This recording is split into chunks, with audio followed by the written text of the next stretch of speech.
Dance ఆడండి.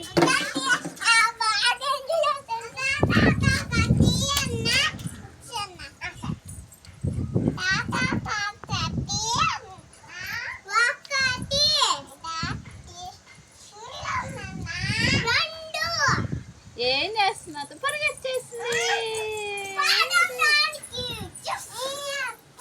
ఇప్పుడు ఆ పిల్లలు అంటదండి.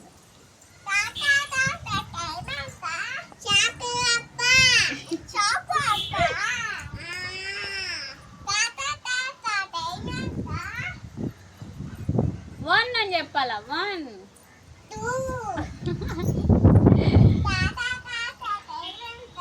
3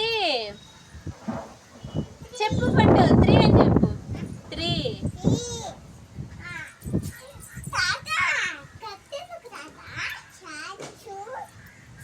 జోబి కుట్టుకోనంట. జోబి కుట్టుకోను. జోబి ఎందుకు తాత అన్నది. డబ్బులు వేసుకోను.